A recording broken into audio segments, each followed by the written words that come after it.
Well, every single one of us, everybody here in London, everybody there in Somerset, everybody there in Williamsburg, and everybody out there wherever you are watching right now, every single one of us need joy. The brightest among us need joy. The strongest among us need joy. The most independent among us need joy. The most successful, the most gifted, the most beautiful, the most wealthy among us. It doesn't matter where you fall along the spectrum of life. Every single one of us need joy because happiness isn't enough. Happiness is all about what happens, thus we call it happiness. It's all about what happens, and happiness is good, and happiness is important, and we all want to be happy. I believe that's part of the thumbprint of God on our lives. We all desire and want to be happy, but every single one of us, we need joy because happiness isn't enough, and happiness isn't enough because life is what it is. Life is up and life is down, and life is unpredictable, it's uncontrollable, and life is unavoidable. Life often has a way of throwing at us the things that we didn't want and didn't ask for. Can I get a witness? That's the way life works. Sometimes in life, things go our way, the ball bounces our way, but sometimes in life, if you've lived long enough, you know that the ball doesn't always bounce our way. Sometimes in life, when life happens, sometimes the doctor walks into the room and says, "Hey, I've got good news," and he smiles. Sometimes in life, the doctor walks in and shuts the door and says, "I've got bad news," and he sits down and he begins to talk to you. Life is full spectrum. Life is all over the place. There's good and there's bad. And if you live life long enough, if you live life to the full, you're gonna experience good and bad. That's life, it's full spectrum. There's sickness and health in life. There's success and failure in life. And of course, we all know this, there's both life and death in life. That's life. Life happens. And the very nature of life itself reminds us that we all need joy because happiness isn't enough. We need joy because happiness isn't enough, because sometimes life happens and happiness gets interrupted. Happiness will never be enough because sooner or later, life, that other side of life, the dark side of life, the uninvited part of life, it knocks at our door. Sooner or later, and you may say you're happy today, and I'm glad, and I rejoice right alongside with you, and I applaud the fact that you would say, "You know what, today I'm just happy." But I wouldn't be a very good person who does what I do unless I reminded all of us what we already know. Sooner or later, your happiness and mine will be interrupted by life. Happiness doesn't stand a chance when it comes to life because it's inconsistent, it's inconvenient, it's unavoidable. That's life. Now, sure, there's great moments in life, and I'm really glad. I'm glad for those moments when it couldn't be going better. You know, the business is strong. We got money in the bank. We just got out of debt. Everybody's healthy, and it just seems like everything is just working out the way it's supposed to be working out, and we're all glad for those moments. We take a trip. It was the best thing ever. We went out to that dinner. It was the best meal ever. It's just good times. One good time after another, and those moments are great moments, and we should absolutely embrace them, receive them, and treasure them. It's easy to move forward when the wind is at your back. It's easy to have happiness and to move forward when the wind is at your back, but it's joy. It's joy that allows us to move forward when the wind is in our face. It's easy to move forward when, the skies are clear and the sun is out, but it's another thing entirely to try to move forward when the skies go black. That's what joy does. Joy moves us forward when the wind is at our face and when the skies grow black and when the storms break out. That's when joy kicks in, because joy is impervious to life. Joy is far surpassingly better than happiness because happiness gets interrupted by life, but joy does not. It is not inhibited in any way to what happens in life.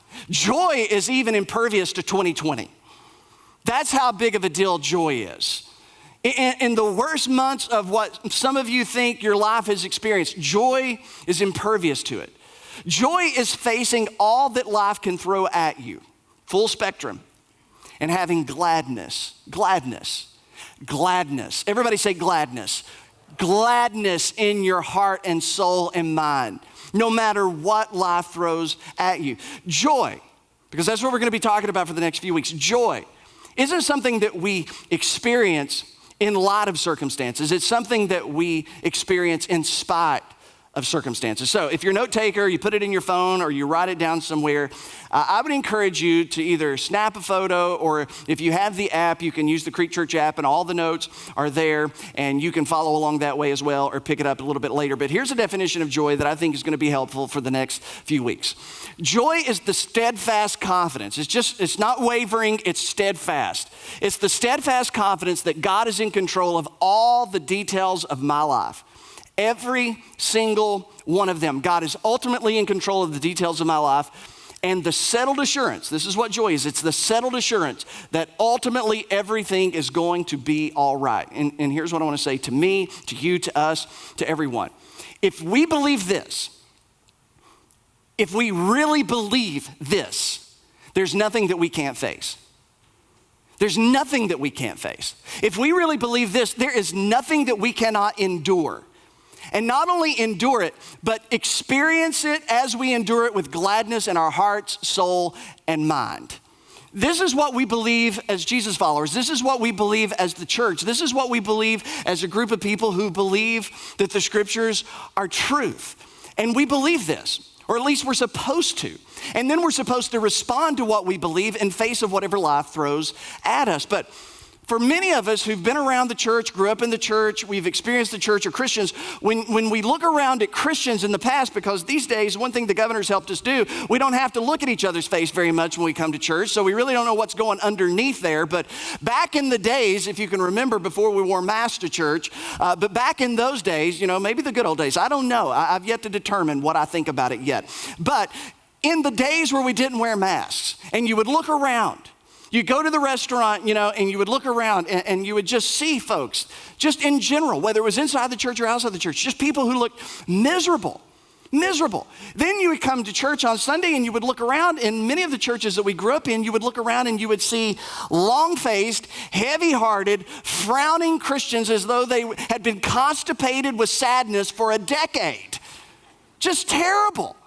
And then, everybody from the platform to the pews to, the greeters, if there were some, everybody just looked sad, just sad sacks of sadness. I mean, it was just, and there was just something wrong about that then, and there's something wrong about that now. Many of us, we were taught or handed off a version of faith that was supposed to be, or at least we thought it was supposed to be somberistic.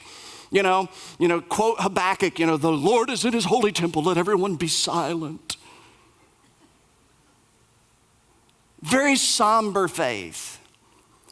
It ended up, we were trained to take everything and everyone too seriously. That was kind of being a Christian. We just take everything too seriously. Everyone too seriously. We're just too serious. We got too sophisticated to laugh. Too sophisticated to smile. Too sophisticated to have a good time. Too spiritual to have a good time. No one told us that part of having faith is, hey, you need to lighten up, pal. Give yourself permission to not take everything so seriously. We had to learn this the hard way just recently. We went on vacation, and judge us if you want, but we went on vacation, and so we went on vacation. I'm not going to tell you that because you certainly would judge us, but we went on vacation, and we didn't break any laws in going on vacation. I just want you to know that. And so we dotted the I's and crossed the T's. But when we went on vacation, we were in the pool one day. And the boys, they would have lunch, and then, they would want a treat after lunch sometime if they behaved. And, we bribe our children. I wouldn't suggest that it's a great parenting thing, but we do dole out rewards. I do read about those in the Bible. So I figure it works for God, works for us. And so, if you behave, we're going to give you some rewards. And they said, well, can we have one of those daiquiris, those strawberry daiquiris? And we're like, oh, yeah, they make a kid version of those. And it's great. And so after lunch, we were in the pool, and all of a sudden, we had ordered them, some childhood daiquiris. And so the waitress comes in. It just so happens that Grayson, he's the one outside the pool at that moment. So he's up there getting his hat, He's got it turned around backwards, and he wears these little European shorts, and so he's just got a real look going on. And so, the waitress brings him these two little childhood daiquiris, and me and Allison Shepherd in the pool, we've made some friends. We're over here socially distanced in the pool, and we're talking to our neighbors, and all of a sudden, as loud as he can, he grabs the daiquiris, and he starts walking back towards his mom and dad, one who's a pastor, the other a respected physician in the community, turns around, hat turned backwards, European short, says, "I got the alcohol."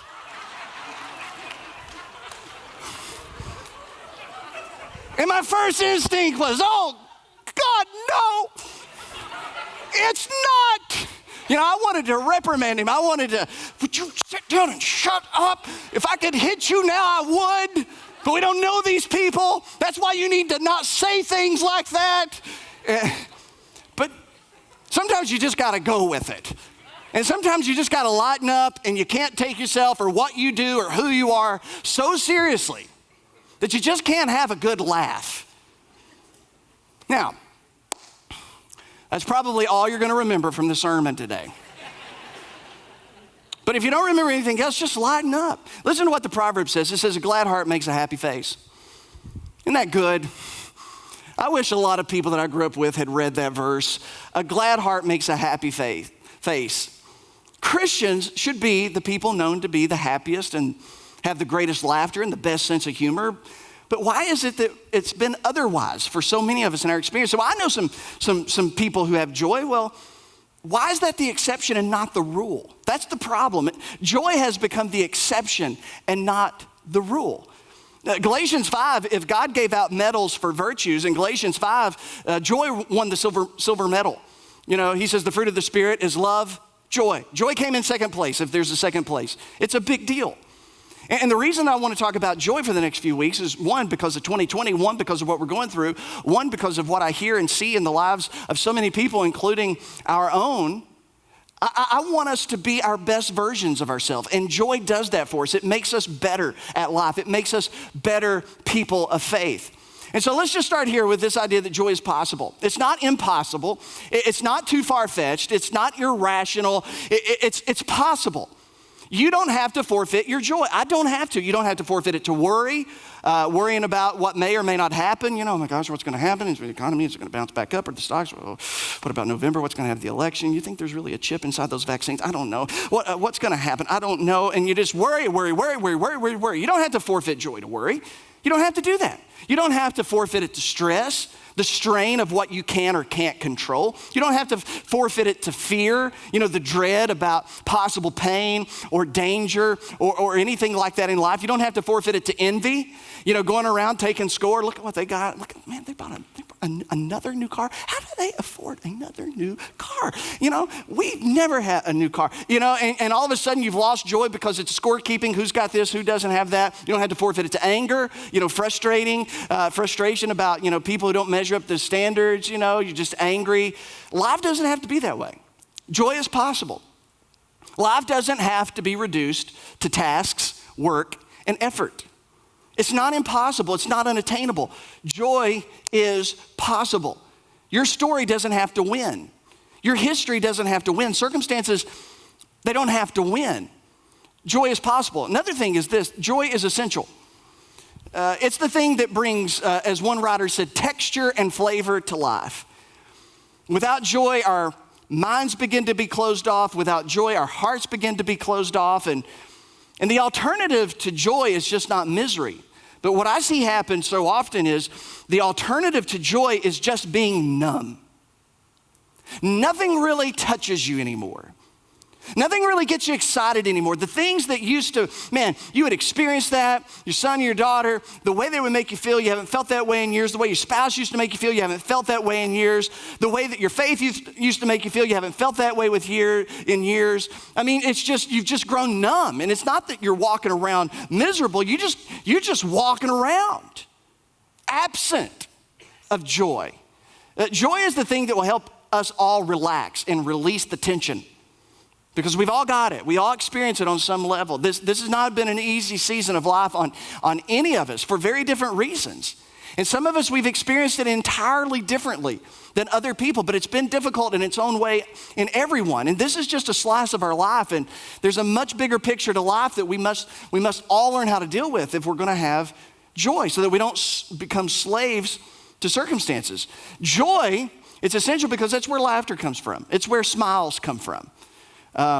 It makes our burdens lighter. It helps us to hang in there when things get tough. Joy is the thing that'll make, like I said, you better. It'll make your marriage better. It'll make you a better parent. It'll make you a better employer, make you a better employee. Joy is just gonna make you better across the board. It's gonna be the thing that helps you and helps me and helps us make the most out of the rough, tough situations of life. Helen Keller, she actually said the favorite thing that I've read in recent weeks about joy. She said that joy is the fire that keeps our purpose warm. It's the fire that keeps our purpose warm, because you lose joy, you lose your sense of purpose. But you get joy, it keeps your sense of purpose hot, and you stay passionate about purpose. And so it's essential, but it's also optional. That is to say, it's a choice. Don't spiritualize joy and say, well, that's just who I am. I'm just not a happy person. I just don't smile. I've never been a big laugher. Don't spiritualize it or try to, give some kind of excuse. It's not personality driven. It's not income driven. It's not contingent on how pretty or how ugly you are. It's not contingent on any of those things. Joy is impervious to circumstances and to all of those variables. If you've ever experienced a very wide circle of people, you know that the happiest and most joyful people are rarely the richest, the prettiest, and the most gifted. Rarely, for some reason. So it has nothing to do with that. So don't fall into the trap and say, well, if we just made more money, I think I'd be happier. Or if we would just, maybe if I could switch this and change that and go here or move there, get that, that I would be joyful. That's not true. Joy is a choice, and if you want joy, you have to choose it. So choose joy. Choose to savor the simple moments of life. Instead of being too sophisticated or too spiritual, to have a good time or to have a good laugh, just lighten up. Enjoy family, enjoy friends, enjoy faith. There's an old poem that says, one ship sails east and one ship sails west, regardless of how the winds blow. It's the setting of the sail and not the gale that determines the way they should go. It's how you set your sail. It's how I set my sail. It's a choice to be made. And it doesn't matter which way the wind blows. It's the setting of the sail and not the gale that determines the way that you and I and we will go. So let's set our sails towards joy. Because if nothing else, Proverbs says, listen to this, for the despondent, every day brings trouble. In other words, they get what they're looking for. But for the happy of heart, life is a continual feast. It means you can have a party no matter what's going on. You can celebrate, you can have gladness in your heart no matter what's going on. You've set your sails for joy. Proverbs 17:22 says, a cheerful heart is good medicine. It's good for you. It's just good, sound medicine, but a broken spirit saps a person's strength. So, honest question. Do you have joy? Really? Honestly. Do you have joy? When's the last time you've just busted a gut laughing? When's the last time that even though everything was just sarcastic in life, but yet you were still able to have a good time because there was just some kind of unexplainable joy down there on the inside? Do you have that? Have you been experiencing that? Is that part of your normal rhythm? Or have you gotten to the place where you just take everything so seriously? You're always on the verge, easily triggered. You've watched too much television, listened to too much radio, entertained too many conspiracy theories, that all of a sudden now all the joy has just oozed from your life. That's not the way it's supposed to be for people of faith. It's not the way it's supposed to be. See, when you follow Jesus, you find joy. That's a thing that we find in the scripture that is so clear that when you follow Jesus, you find joy. That Christ is our way of life. He sets the rhythm for our life. Jesus was a person of joy. I don't know how you picture Jesus, but Jesus, he had joy. The very night that Jesus was going to be betrayed, the very night that he was going to be arrested, in the shadows of his suffering, in the shadows of the cross, Jesus gathered his disciples in the upper room, and listen to what he said to them. He says, I have told you this, all the things that I've told you, so that my joy may be in you and that your joy may be complete. I've told you that my joy is now your joy, and your joy is going to grow and become complete, or it's going to actually become such a reality that it overflows into every compartment of your life. Jesus was staring at the cross. Jesus was staring at all the suffering that he was about to go through, and he said, you know what? I've still got joy. His joy was impervious to the circumstances of life. Jesus refused for his joy to be interrupted by the worst that life could throw at him. And Jesus said, that type of joy that I've got in the face of the cross, in the face of what I'm about to go through, I'm giving it to you. It's yours. My joy is now in you. I have deposited it in you. And now if you will lean into it and choose it, that's the type of joy that you can have. The type of joy that no matter what the circumstance is, no matter what the situation is, you can have that type of joy. So Jesus, he had joy on the front side of the cross so that we could have joy on the back side of the cross. That's what he did. That's what he had. He chose joy in the face of the worst that life had to offer. And Jesus said, my joy can be your joy. That's the type of joy that I'm offering you. So Jesus would say, do you receive that type of joy? And I think we would say, yeah, we receive that type of joy. You know what? I'm not ready for you yet. I'm not there yet. I just want to let you know, it's all right, it's your first Sunday back. Sorry, but thank you. You got to take it as it comes, right? That's just the way it is. All right, so Jesus said, you can have joy. Are you going to receive it or not? And so Jesus said, you can have joy on the back side of the cross because I had joy on the front side of the cross. That's the type of joy that I'm offering you. And so we see this joy in Jesus, but we see it modeled, I think, in the followers of Jesus, most clearly in the guy that we call the Apostle Paul. Paul was a guy who faced the full spectrum of life, but yet he did not give in to the worst of life. He did not forfeit his joy in the face of the headwinds of life. That wasn't Paul. We see Paul cheered on one hand, stoned on the other. We see him on one hand respected, but on the other hand hated. He experienced it all, but he never lost his joy. And there's one particular letter, and it's the letter we're going to stick with for the remainder of this series, a letter that he wrote to a group of Christians in Philippi. We call it the book of Philippians. And he wrote 104 verses, all about joy. 104 verses all about joy. And when he writes this letter to this group of Christians, he is in prison. He's in jail himself. And so, again, he refuses to allow the circumstances of life to rob him of his joy. It was in Philippi 10 years before he wrote this letter, when he founded the church there, that he and Silas were beaten and put in prison. But at midnight, you might remember in Acts chapter 16, at midnight, they were singing praises to God. I mean, who does that? You're beaten, you're bloodied, you're bruised, you're in stocks and bonds, but yet at midnight you're singing. Who does that? A person with joy. And so it's Paul who writes a letter to this group of Christians 10 years later. He moved on, started other churches, and he writes a letter back to them from jail. And from jail, he writes to them about joy. And so let me give you a couple verses that kind of sets the tone for where we're going to be at for the next few weeks. He says, whatever happens, say whatever. Whatever happens, fill in the blank. Whatever happens, my dear brothers and sisters, rejoice in the Lord. And when a guy's writing from prison and says that, you can take him seriously. He says in chapter 4, verse 4, he says, always be full of joy in the Lord. I say it again, rejoice. He says, I'm going to repeat it because I know you need to hear it again. You need to hear it. I need to hear it as much as humanly possible. So Paul, he's going to teach us about how to choose joy, because sometimes it feels like a big choice. It feels like a super spiritual choice. It feels like something that's mystical, but sometimes it can be incredibly powerful because it's so practical, this choice of joy.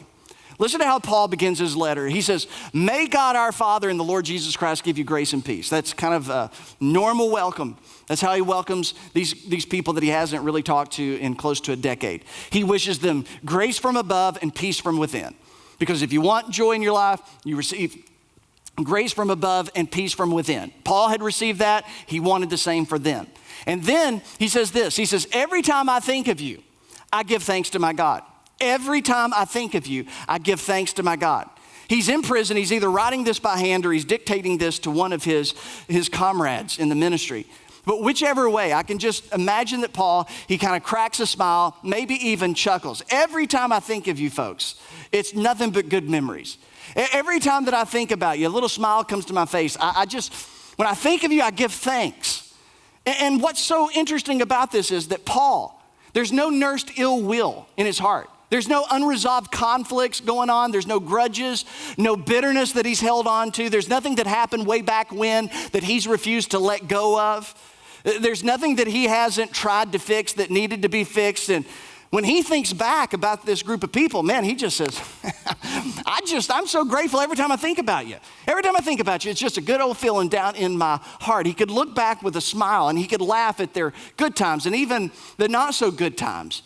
He harbored no hurt and he rehearsed no resentment in his life about this group of people, which teaches us something really important. There's nothing that will kill joy like broken relationships.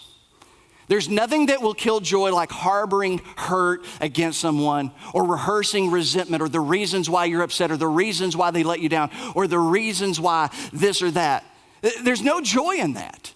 Paul, he resolved whatever needed to be resolved because no relationships are perfect. He got over whatever he needed to get past. I'm sure there were some people that disappointed him. I'm sure he disappointed some people back there. He moved past all of that. And when he thought of them, he said, I am so grateful for you folks. The reason some of us can't ever get to the place of joy is because every once in a while, or maybe quite frequently, when we think of them or we think of that, all of a sudden it all comes back to us and we're just back there in the middle of all that hurt and resentment and anger and unforgiveness. But Paul said, no, when I think about you folks, man, I'm grateful. Is there anybody in your life, anybody in my life that when you think about or they come to mind or you bump into them at the grocery store or you bump into them at the ball field and from across the way you're like, oh man, oh, and all of a sudden you feel it all over again. Paul says, when I think about you, I'm just grateful. He said, I don't have time to play those type of games in life. I want to be a person who chooses joy and I can't choose joy and hold on to all that garbage at the same time. He knew that good memories of good friends in the past could make the present just a little bit more bearable. And so he chose to relive the good days of the past, not the bad. That's what's so key to every single one of us, is that if we want to have joy in the present, there's got to be some people in our life that when we think of, boy, they bring a smile to our face. They make us feel good on the inside. It doesn't seem spiritual, but Paul said, when I think about you, I'm just grateful. He goes on to say, he says, so it is right that I should feel as I do about all of you all, for you have a very special place in my heart. He says, God knows how much I love you and long for you with the tender compassion of Christ Jesus. Paul felt deeply about these people. He loved them deeply. And here's the thing, and he doesn't speak to them in cliche. He doesn't speak to them the way that sometimes we try to speak to the people in our life. I mean, he just tells them how he feels.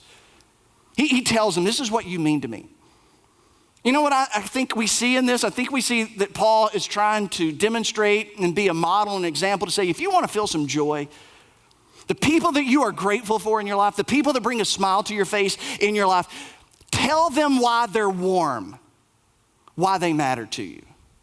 Don't stand up on the day of their funeral and don't do it at the wake after the funeral and don't do it in the days following their funeral and say it to other people about how you felt about them but never told them.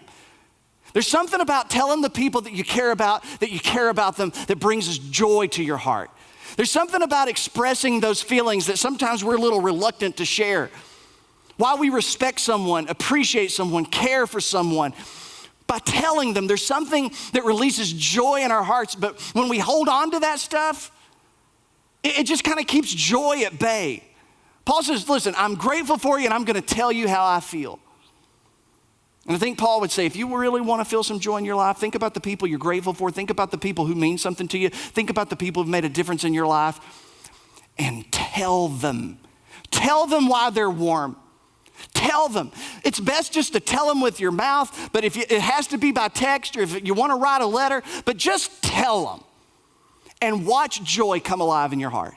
Because you know you've done it a couple times in your life, and every time you've done it, You just felt better, didn't you? You were a little nervous and your heart was beating. You felt like an idiot afterward. And you were like, well, I bet they thought I was crazy. Wonder what they were thinking. And they didn't really say anything back. It kind of was weird, but you still felt better about it, right? And that's what Paul's saying. Tell the people you're grateful for that bring a smile to your face what they mean to you. Because good friends, Paul would say, make bad times better. Be grateful for them and tell them. Every follower of Jesus needs friends who are followers of Jesus. People who aren't perfect, but real. They're not fickle, they're not walled up, and you can't get to the real them, but they're willing to go deep. They're willing to be your friend, and they'll let you befriend them. They're gonna love the real you because you let them know the real you, and you're gonna love the real them because they're gonna let you know the real them. It's not gonna be the superficial, cleaned up version of them or you. It's gonna be real, and when you think about those people, because hopefully you have those people. When you think about those people, a smile's gonna come to your face. You're gonna feel it down deep. And when you tell them how you feel about them, when you tell them what they mean to you, Paul says, that's when joy starts. That's about as practical as you can get, Paul would say, about bringing some joy into your life and to mine. I think he would say, if you wanna be joyful, be grateful. If you wanna be joyful, be grateful. Be grateful for the people in your life and tell them. That's what he would say. And then he moves to this, and this is the end of it. He says, I pray that your love will overflow more and more because the people you're grateful for and you care about, you pray for. He says, I'm gonna pray that you keep on growing in knowledge and understanding. For I want you to understand what really matters. What a great prayer. This is how he's praying for his friends. So that you may live pure and blameless lives until the day of Christ's return. So he's praying for his friends. He's confident that his prayers are making a difference. He's praying that they live lives centered around what's most important. He prays for them to have insight rather than hindsight. That is to say that they learn the lessons of life easily, not in a difficult way, from making the bad choices. That's how he prays for them. He says, may you always be filled with the fruit of your salvation, the righteous character produced in your life by Jesus Christ, for this will bring much glory and praise to God. Question, can you imagine having a group of friends in your life pray for you that way? Can you imagine praying consistently for the people that you love and care about in your life that way? Can you imagine what that would do in your heart, what that would do in their life, what that would do in your life when they pray for you? When you pray for them and you invest in the time and the effort, that's the way that you fight for them, that's the way that you root for them, that's the way that you cheer for them, and then you tell them, hey, I've been praying for you. Hey, I just want you to know, I've been praying for your family. I've been praying for you. I've been praying for your marriage. I've been praying for your kids. Man, I know this is a tough time. I just want you all to know I've been praying for you. So, well, I don't talk to my friends that way. Well, maybe, I don't know. Maybe you should adopt some other things that you say to your friends. Maybe joy would be more real, Paul would say, if you would say some of those things. Well, it's just not who I am. Paul said, it doesn't have to do with who you are. It's a choice. If you want to be joyful, Paul would say, be prayerful. These two are so connected. If you want to be grateful, if you want to be joyful, be grateful and be prayerful. That's joy. It's living every day, being grateful and praying for the people that you love and care about, that have meant something to you, that mean something to you. And it's with joy anticipating that your prayers make a difference in their life, and you can't wait to see the God who controls all of the details of their life, how God chooses to work their life for his good, for their good and for his glory. And you're just so excited about it. You're praying for them and you can't wait to see what happens in the life of their kids because you've been praying for their kids their whole life. You've been praying for their marriage for years. You've been praying for their business for years. And every time something good happens, it's like, yes, it's making a difference and joy happens. Paul says, this is how you have joy. So what is it that we see here? And this is where we end it. Gratitude and prayer dethrones the emotions that prevent joy. This is it. That's what we learn from this. If you're going to choose joy, understand that gratitude and prayer dethrone the emotions that prevent joy. Anger, envy, worry, fret, all of that stuff that just sucks joy out of life. When gratitude and prayer are part of our lives, it dethrones those emotions. Give it a try. Try it. I think Paul would say it's been tested and it's true. It's tested and true. And I think something else to bring it all together, when you are grateful and prayerful for the people in your life, it really does open the door for joy in your life. When you've got a list of things that you can write down, you say, God, I just want you to know I'm thankful for the grace of God. That's number one on my list always. God, I just want you to know I'm grateful for the grace of God. I don't even know how I am where I am. I don't even know how it is that I'm doing what I'm doing. I don't deserve to do what I'm doing. I'm not qualified to do what I'm doing. I'm not gifted enough to do what I'm doing. God, you're just so gracious to me. You've treated me better than I deserve. God, I'm so grateful for your amazing, marvelous grace. You've forgiven me and you see me better than I really am. And God, I'm grateful. I'm grateful for my family. I'm grateful for Allison. I don't deserve her. She's smarter than I am. She's better looking than I am. And I don't deserve her. And my boys, I love my boys. And man, it's the greatest contribution I feel like I've made to the world thus far. I'm thankful for my job. I love doing what I get to do. And I'm thankful for all of my friends. Oh my God, and list my friends and love the times and the conversation and what they do in my heart and my soul and for my well-being. And I hope I do the same for them. And God, I'm just thankful for those things. And the part that I'm not great at, and the part that I want to just say, I'm going to jump in there with you. I'm not good at just saying it sometimes. I'm not good at, looking at somebody and saying, man, I just want you to know I really appreciate you. You just mean a lot to me. That's not easy. But boy, I tell you, I wonder how much joy we give up by being so prideful and so resistant to those types of things. I wonder how much joy we could all invite into our lives if we would just tell people that we love them and why we love them. Because it may be the very thing they need to hear to keep on keeping on. Be grateful, be prayerful. Pray for the people in your life. Pray a blessing over them. You got a card on your seat today. For those of you online, we're going to be releasing it. You can screenshot it. You can put it there on your phone. But a blessing you can pray over your family, over your friends. God, would you bless them? God, would you protect them? Would you smile upon them? Be gracious to them. Extend your favor to them and give them your peace. And I challenge you this week. Tell the people who are a blessing in your life that they're a blessing in your life. Start praying for the people in your life and see if joy doesn't become more of a reality in your life. Heavenly Father, God, sometimes it's hard to step outside of ourselves, our personalities, our natural bents. But God, I do pray that as followers of Jesus, that all of us would make sure first we have followers of Jesus in our life that we call friends. And God, the people that we have in our lives that are good friends and they make us better, that when we think of them, we're grateful for them and they bring a smile to our face and we enjoy them. God, that we would be grateful to you about that, that we would be, God, grateful to them about that.